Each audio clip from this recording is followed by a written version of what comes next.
So, we've seen the EPL, the FA, UEFA, FIFA, they aren't without their slogans, right? Your say no to racism, kick it out, step and repeat before the game, guys come up, take a picture, and it seems like it's there and it's gone. It feels a little check the box-ish to me.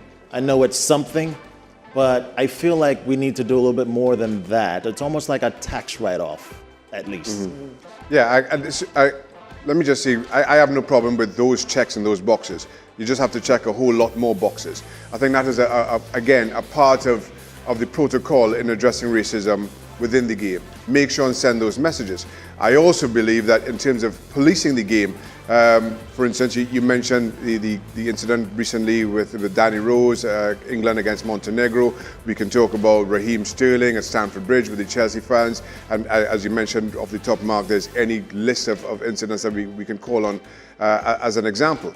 I also feel that now moving on from the signage, from the slogans, you have to be prepared to say to either your member clubs or your member associations in terms of confederations that if you don't abide by what we believe is a standard that we hold the game to, we are going to take very strong action on you.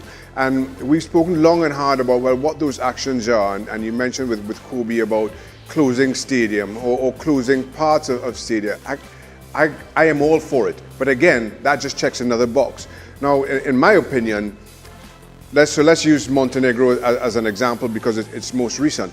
I think UEFA now have a responsibility to come down very heavy on Montenegro, very heavy. You may say, well, it was just a small section of the fans. It's a loud minority. It's a loud minority. Again, I don't think there's any excusing a silent majority anymore, not in today's climate. But you can then say to the Montenegro FA is, and I know I'm speaking hypothetically here, and I know different countries have different laws and different ceilings on what you can do, but I'm just going to throw some figures out here. Let's say you say to Montenegro, you have to close this half of your stadium for your next home game. I am going to fine you 500,000 euros or whatever it is. I'll suspend that fine. 250,000 of that is for you to go after the perpetrators. If you go after them and they are fined and they are punished to the maximum allowable to whatever your legal system dictates, I'll back off that 250.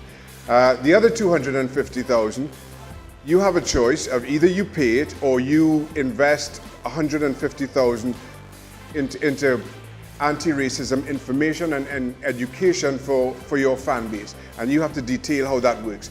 Again, so now as heavy as you come down on Montenegro here, and I don't mean to just be picking on Montenegro, I hope you understand, but that's the most recent example, they can lessen the burden to them by taking the appropriate steps in addressing those issues. So there's no magic pill to solving racism within football. But again, I think we have to tick every single box, and just by ticking one or two is not good enough and is not going to get the kind of results that I think the game needs and deserves. Randy? I think when it comes to enforcement, which is what needs to occur here, you almost have to overdo it intentionally. You have to push the needle way too far so that people essentially freak out about it. I can't believe you're finding the team and making all those things that Shaka said, make that public so that every fan of that team knows the team got smashed because of these few people. And if you bring these people to justice, you will help the team and all these things. You really have to go. Maybe you take points away if there's a point there, or if not, something. Like you have to go too far, essentially, in order to self-correct.